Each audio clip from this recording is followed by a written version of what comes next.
우리에게 주어진 하나님의 말씀인 성경은 모든 구절들, 모든 장들, 모든 그 말씀들이 하나님 나라가 어떠한 것인지, 그리고 하나님 나라의 영광과 권능과 권세가 무엇인지, 그리고 우리가 느낄 수 없는 그 보이지 않는 세계, 그것이 어떤 세계인지를 저희들에게 알려주시기 위해서, 그것이 거짓이 아니고 그리고 꾸며낸 얘기가 아니다 하는 것을 보여주시기 위해서 우리 가까운 곁에 두신 하나님의 호흡이 묻어있는 그런 귀한 말씀이죠. 그래서 저희들이 성경을 읽고 이런 성경을 해석하는 말씀을 들을 때 우리에게 이제 믿음이라고 하는 것이 생길 수가 있는 거예요. 그래서 성경 말씀에 믿음은 들음에서 난다, 이제 이런 이야기를 하는 거죠. 이 땅에 정해져 있는 그런 시간을 살아가다 보면 눈앞에 놓여있는 어려움들, 그리고 슬픔들, 괴로움들, 이것에 우리가 집중하게 되기 때문에 하나님께서 누구이신지, 하나님께서 그 아들 메시아를 보내서 우리에게 주시려고 약속하신 그 나라가 무엇인지를 잊어버리고 살 때가 있는 거죠.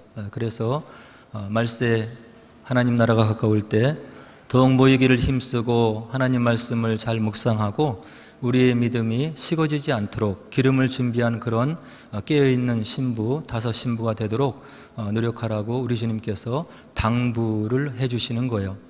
그만큼 중요하고 귀한 이야기란 얘기죠. 오늘 저희들이 함께 읽은 누가복음 9장 28절로 43절에 나오는 말씀도 역시 우리의 믿음을 다시금 일으켜 세우시고 우리의 시선을 주님의 나라, 하나님의 나라, 우리를 위해서 오신 메시아에게 고정시키라고 하는 그런 메시지가 이제 들어있는 것입니다. 우리에게 오신 예수님, 그분이 누구이신지, 변화산상에 함께 올라가서 후련히 변화하신 그 예수님이 우리에게 어떤 분으로 오셨으며 또 그분께서 예루살렘에 올라가셔서 이제 십자가에 달려 돌아가시게 되는데 그것이 무슨 의미가 있는지를 이제 모세와 엘리야와 함께 이야기를 나누면서 우리에게 믿음을 갖기를 원하시는 하나님의 뜻을 전해주는 그런 귀한 말씀인 거죠. 그래서 눈에 보이는 세계가 모든 것이 아니고 우리가 감각으로 만질 수 있는 세계가 모든 것이 아니고 우리가 이성으로 헤아릴 수 없지만 눈으로 볼 수 없지만 우리의 감각으로 이렇게 감각을 할 수 없고 터치할 수 없지만 하나님께서 약속하신 그 나라가 있음을 오늘 본문이 우리들에게 또 분명히 보여주고 있는 것이라고 이렇게 생각합니다. 그래서 오늘 변화산에 올라가서 일어난 그 일들의 의미가 무엇인지, 그리고 변화산상에서 내려오셔서 병자를 고치시면서 귀신을 쫓으시면서 역사를 일으키시는 예수님의 이적의 역사 의미가 무엇인지를 좀 함께 살펴보도록 하겠습니다. 오늘 본문 말씀 들어가는 28절 초도에 보면 이런 말씀이 기록되어 있죠. 이 말씀을 하신 후 8일쯤 돼요. 구체적인 시간을 지금 이야기를 해주고 있는 성경 말씀을 볼 수가 있어요. 꾸며낸 이야기가 아니고 지금부터 2000년 전에 구체적인 역사의 장소에서 구체적인 시간 안에서 일어났던 변화산상에서의 사건임을 오늘 누가는 이와 같은 말씀으로 기록하면서 저희들에게 증언을 해주고 있죠. 그래서 변화산상에 이와 같은 예수님의 기적과 같은 일이, 용모가 변하는 일이 있기 전에 이제 어떤 일들이 있었냐면 베드로가 예수님께 신앙 고백을 해요. 나를 누구라고 생각하느냐? 주는 살아계신 하나님의 아들이요 우리에게 오시는 메시아입니다. 이렇게 고백하는 베드로의 고백이 있었죠. 그리고 나서 그와 같은 신앙 고백을 성령의 도우심 가운데 하는 베드로에게 이제 예수님께서 예루살렘에 올라가셔서 고난을 받으실 거다. 그리고 내가 죽게 될 거다. 그러나 실망하지 말라. 내가 하나님의 은혜와 경륜과 섭리 가운데 3일 만에 다시 살아날 거다. 이런 말씀을 하시면서 내 뒤를 따라오려고 하는 너희들, 제자로서의 삶이 무엇인지에 대해서 이제 제자들과 함께 이야기를 나눈 뒤, 그 뒤 8일 뒤에 이제 변화산상에 올라가서 오늘 함께 읽은 그런 일들을 예수님께서 이제 하셨다고 하는 이야기죠.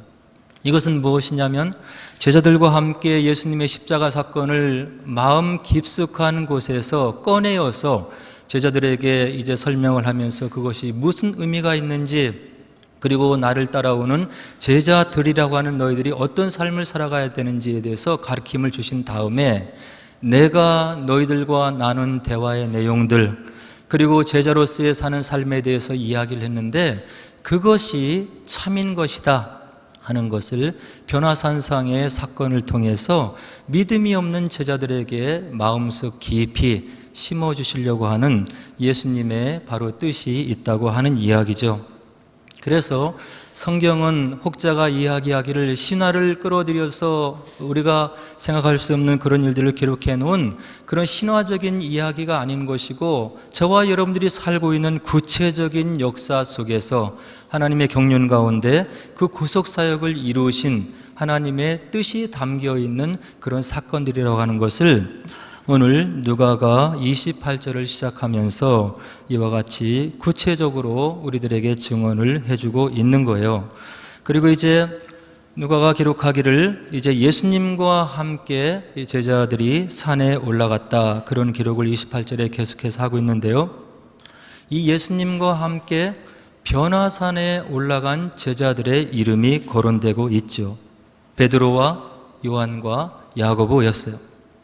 예수님의 제자, 그리고 그 중에서 특별히 사도로 부름받은 그런 제자가 12명이 있었는데, 복음서를 보면은 예수님께서 하나님 나라의 능력을 보여주실 때, 기적을 보여주실 때 꼭 함께 대동했던 3명의 이름이 구체적으로 나오는데, 바로 이들임을 우리가 다른 복음서에서 확인을 해볼 수가 있는 거죠. 베드로와 요한과 야고보. 저희들도 마찬가지인 거예요.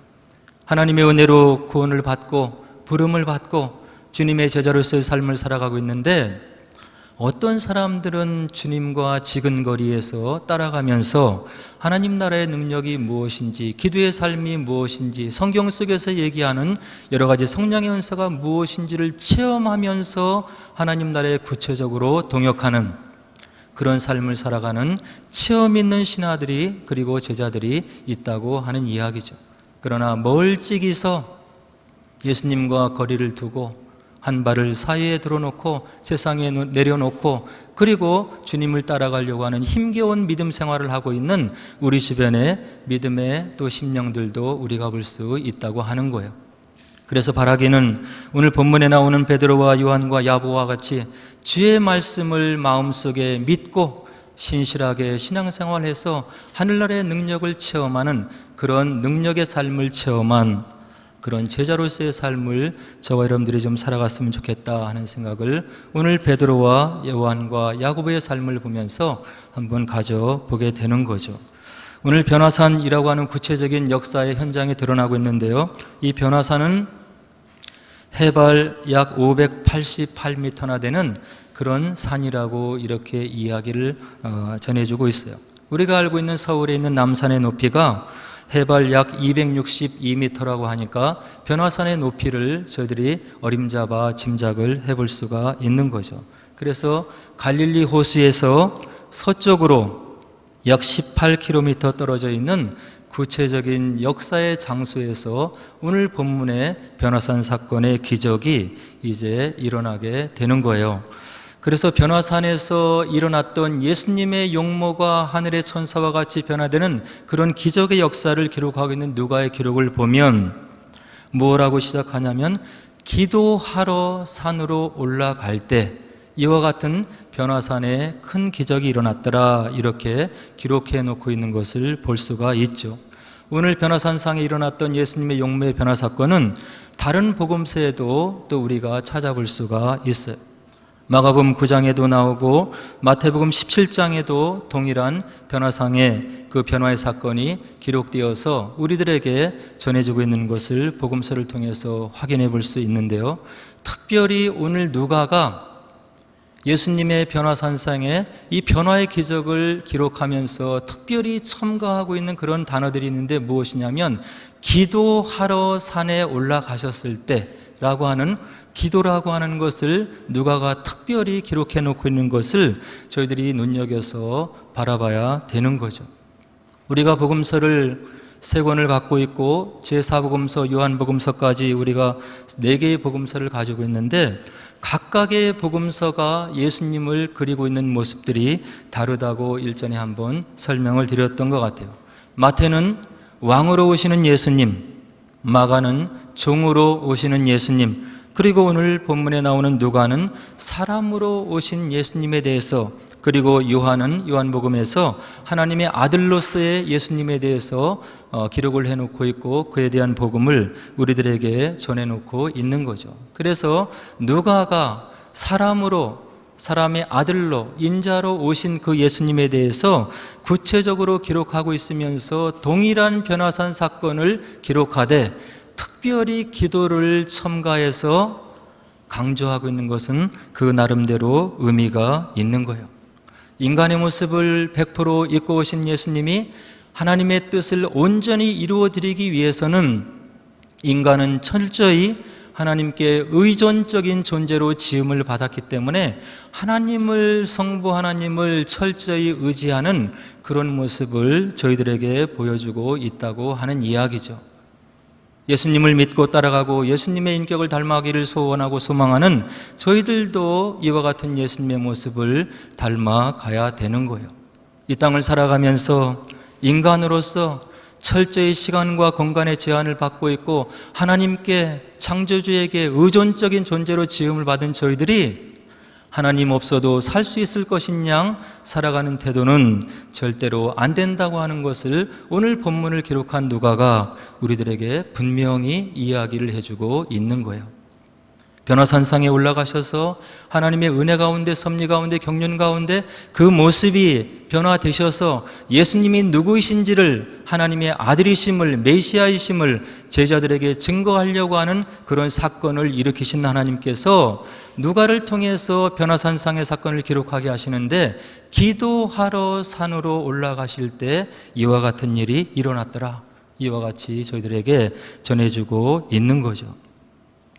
하나님을 인정하고 하나님을 의지하고 그리고 그런 하나님을 인격적으로 존중하면서 그 관계를 유지하려고 하는 그런 모습, 그것이 오늘 예수님에게서 보이고 있는데 저희들도 이러한 삶을 살아야 된다고 하는 거죠. 이 땅의 삶을 살아가는데 어려움이 있고 힘든 일이 있는데 우연의 일치로 일어나는 것인 양 우리들의 일어나는 모든 사건을 우리가 받아들인다면 우리 마음 가운데 믿음이라고 하는 것이 전혀 생길 수가 없을 거예요. 어떤 일이 일어나든 무슨 일이 우리에게 다가오든 그것을 하나님께 가지고 나가서 기도하고 하나님을 의지하고 이 문제 가운데 함께하여 주옵소서, 나의 삶 가운데 함께하여 주옵소서 하고 의지하고 나가는 그를 하나님께서 들어주시고 응답해 주시고 삶 속에 하나님이 누구이신지를 분명히 드러내어 보여주신다고 하는 그런 섭리가 오늘 기도하러 올라갈 때라고 하는 의미에 들어있는 그런 의미라고 하는 거죠. 우리가 기도하며 축복을 받을 때, 기도하며 우리가 일을 해나갈 때 온전한 영광이 또한 하나님께 돌아갈 수 있기 때문에 우리가 기도를 해야 되는 것이고 기도하는 예수님을 닮기 위해서 우리가 부단히 노력을 해야 된다 하는 이야기를 오늘 본문을 통해서 알 수가 있는 거예요.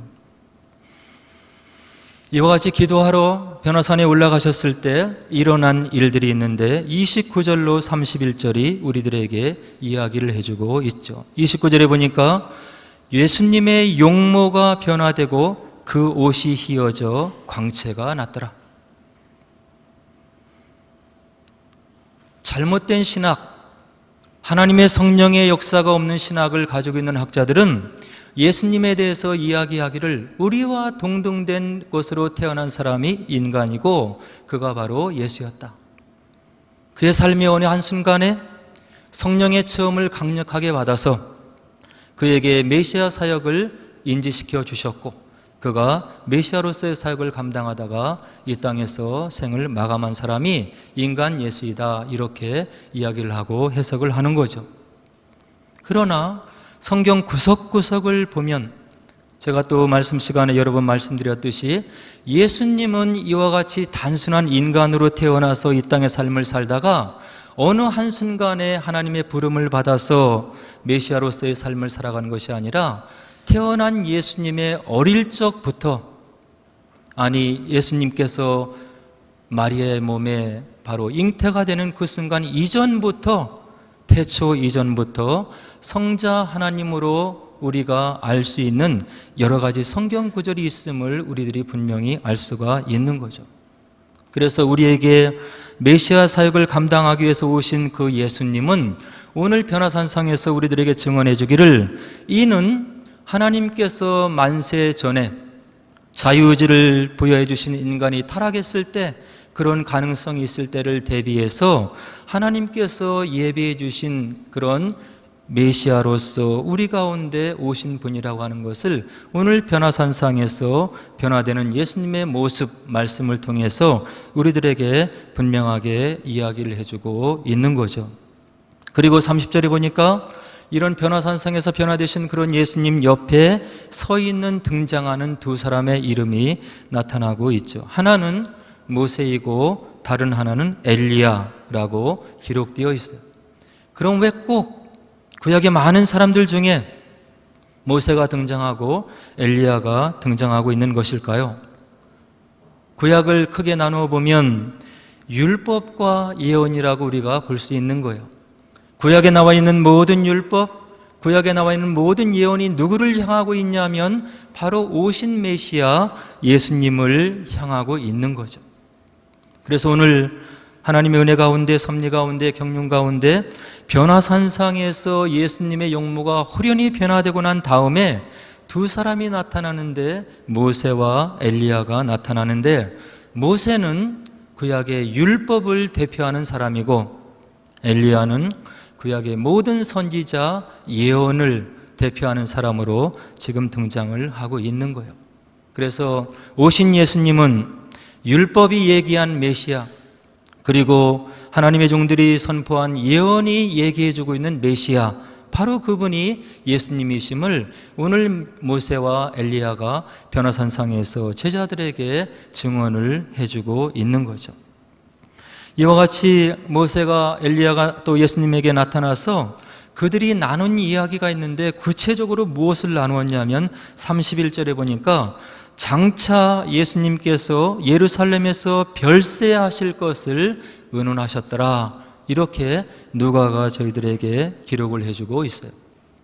모세가 누구인가요?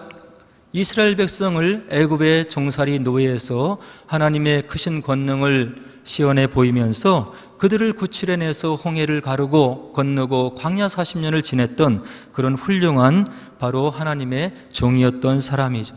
이가 이스라엘 백성을 출애굽시킬 때 있었던 일이 있는데, 모든 장자와 짐승의 첫 것을 쳐서 하나님께서 심판하실 때 어린 양을 잡아서 문설주에 피를 바르라, 그러면 죽음의 천사가 그 피를 보고 그 집을 넘어가리라. 이것이 6월절 파스오버의 사건인 거죠. 여기에 어린 양은 이스라엘 백성들을 대신해서 죽은 희생 제물이었어요.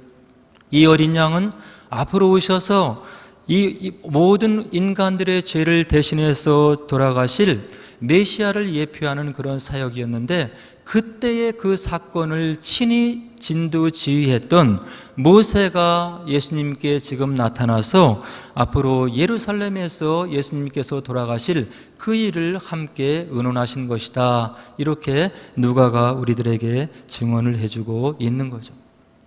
여기에서 의논한 대로 예수님께서는 어린 양이 이스라엘 백성을 구원했던 그런 일을 십자가상에서 온전히 이루시고 성취하시게 되는데, 인간들을 모든 죄의 굴레에서 해방시키는 그런 아주 하나님께서 예비하신 메시아로서의 사역을 온전히 이루시는 예수님의 십자가의 사건을 지금 예표하고 이야기를 하고 예수님의 별세에 대해서 의논했다고 하는 것을 누가가 31절에서 이야기를 해주고 있는 거예요. 그래서 예수님의 십자가 사건은 우리들에게 어떤 의미가 있냐면, 저와 여러분들이 자유의지를 가지고 우리의 주장을 내세워서 무시로 수시로 짓는 모든 죄를 바로 우리 주님께서 2000년 전에 모두 사해 주신 것이고, 그 주님의 십자가의 사건, 나를 위해서 돌아가신 십자가 사건을 믿음으로 고백한 자들에게 그것이 그대로 의의 전가의 형태로 우리들에게 부여되는 하나님의 은혜와 은총과 사랑의 섭리를 우리가 예수님의 십자가 사건에서 그대로 해석을 할 수가 있는 거죠. 그래서 예수님의 십자가의 사건이 우리들에게 그와 같이 중요하고 중요한 의미가 있는 거죠. 그리고 또 한편으로 예수님의 십자가의 사건을 또 해석하는 그런 사람들이 있는데요, 이 예수님의 십자가의 사건은 언약의 하나님의 역할을 신실하게 우리에게 약속해 주신 그 하나님의 약속대로 하나님께서 지키셨음을 그 하나님의 죽으심으로 우리들에게 바로 보여주신 사건이 바로 십자가의 사건이다, 이렇게 또 보는 해석이 있는데 더욱 은혜로운 그런 해석이라고 우리가 생각이 되어져요. 구약을 보면 하나님께서 우리의 열조에게 나타나셔서 내가 너에게 무엇을 해주겠다, 너를 위해서 내가 무엇을 이루어내기를 원한다, 그런 일을 이루기 위해서 내가 필요한 모든 것을 공급해주고 너와 함께 있을 것이고 너를 도와주실 것이고 너를 인도할 것이고 너를 위해서 내가 모든 것을 공급하실 것이라고 이와 같이 약속을 해주시는데, 그것이 언약의 하나님이신 거예요.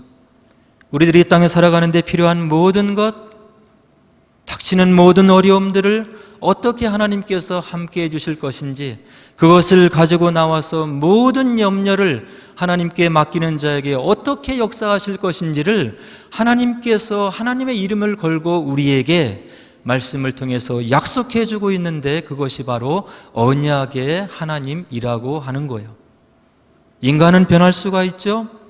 여건에 따라서 나에게 유익이 되는지를 살펴서 우리가 계산을 통해서 우리는 우리의 약속을 지킬 수 없는 그런 연약한 존재들이지만, 하나님께서 하나님의 이름으로 우리를 사랑하신다고 약속하셨고, 우리가 문제가 있을 때 어떻게 함께 하신다고 하나님의 이름으로 약속을 해주셨는데, 그것이 언약의 하나님이라고 하는 거예요.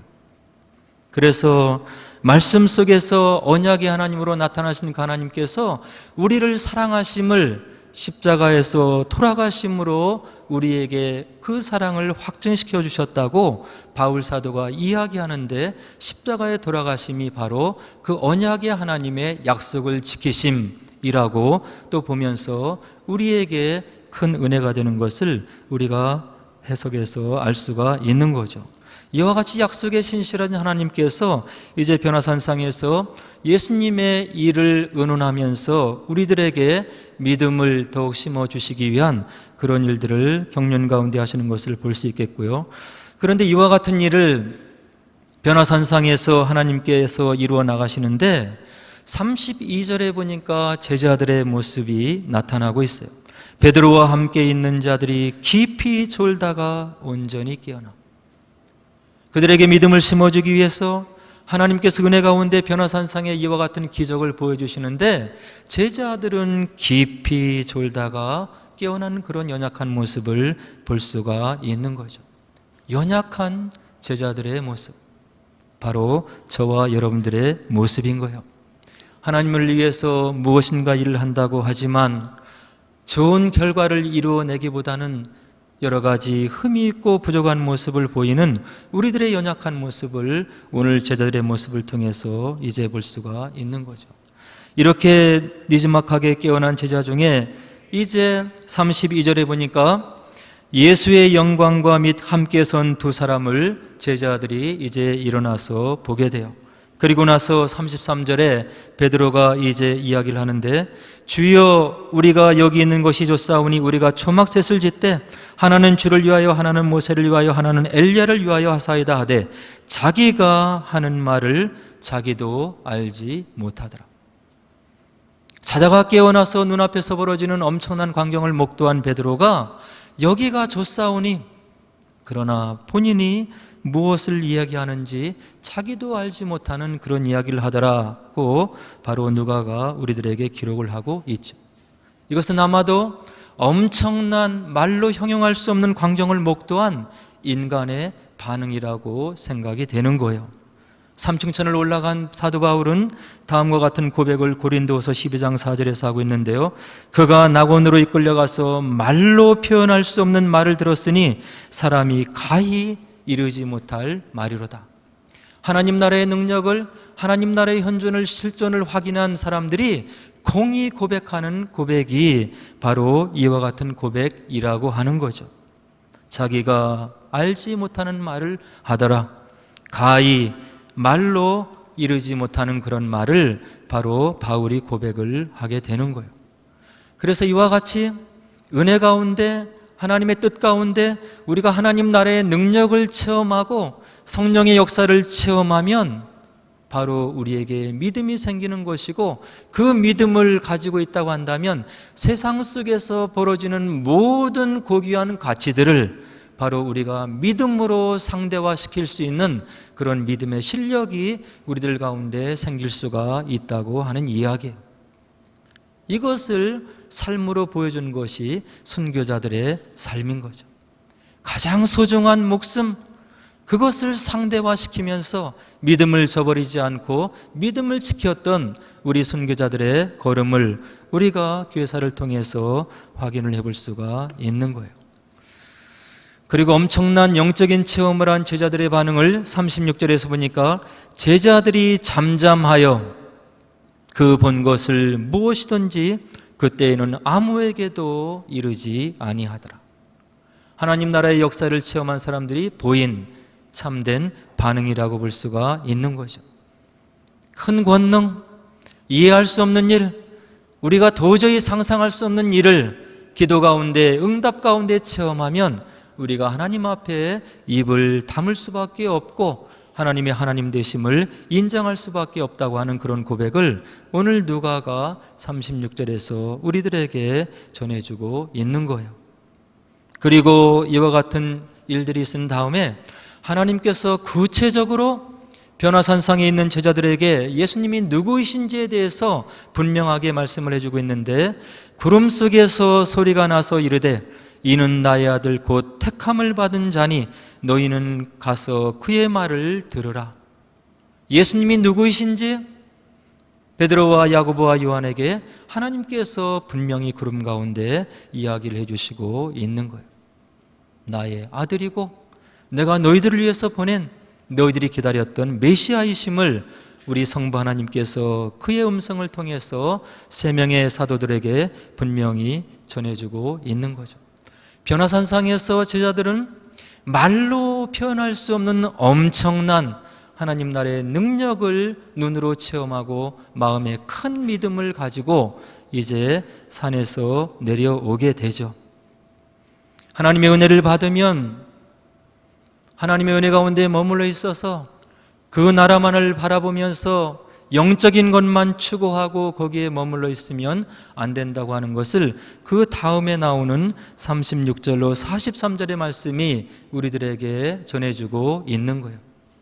이 땅에 살고 있는 이곳, 하나님의 능력이 필요한 이곳, 하나님의 권능이 필요한 이곳, 하나님을 떠난 백성들이 이 땅에 살아갈 때 죄로 인해서, 병으로 인해서, 여러 가지 어려움으로 인해서 여러 가지 문제를 안고 있는 이 세상으로 내려와서 하나님 나라의 능력이 무엇인지를 보여주는 그런 능력 있는 제자로서의 삶을 살으라고 하는 것을 36절로 43절이 우리들에게 분명히 이야기를 해주고 있는 거예요.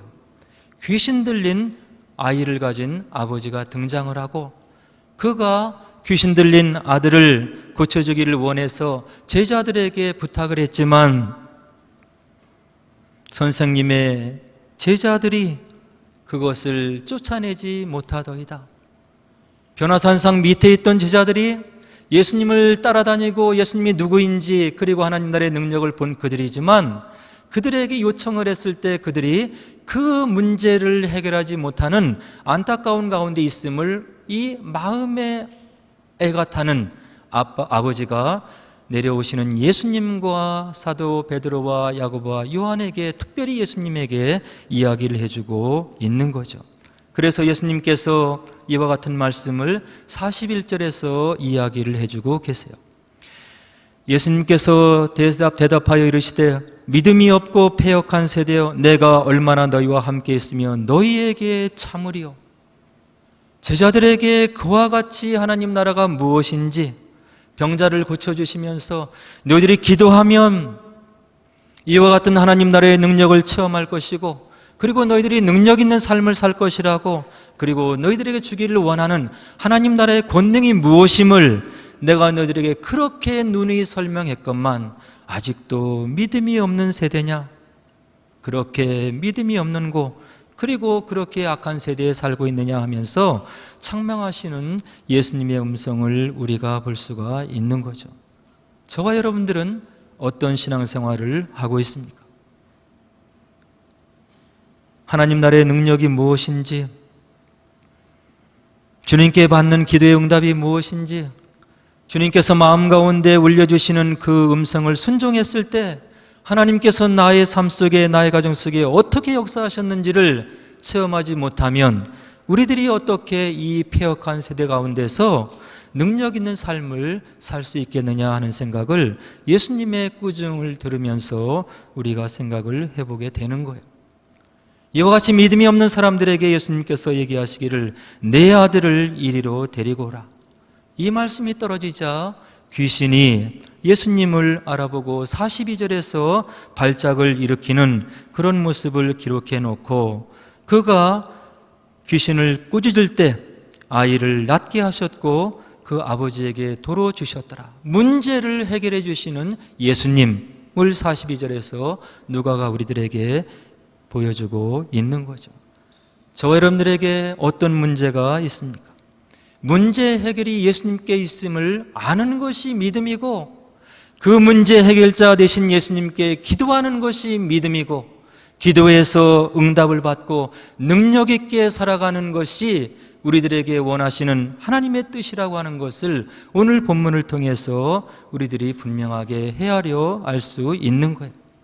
이와 같이 하나님 나라의 권능이 발생했을 때 주변의 사람들이 보이는 반응이 있는데, 사람들이 다 하나님의 위엄에 놀라니라. 43절이 저와 여러분들에게 그렇게 증언을 해주고 있는 거예요. 예수님을 믿는다고 하는데 다를 것이 없어요.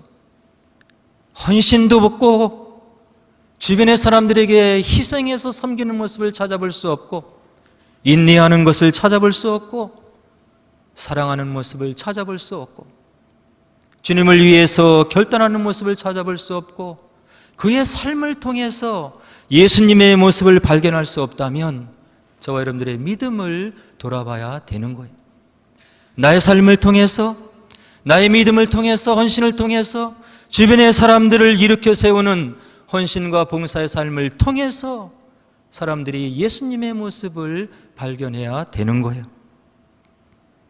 예수님은 이런 삶이 우리에게 필요한데 어떻게 우리에게 조언해 주시냐면, 누가복음 9장 29절에 보니까 기도 외에 다른 것으로는 이런 종류가 나갈 수 없느니라.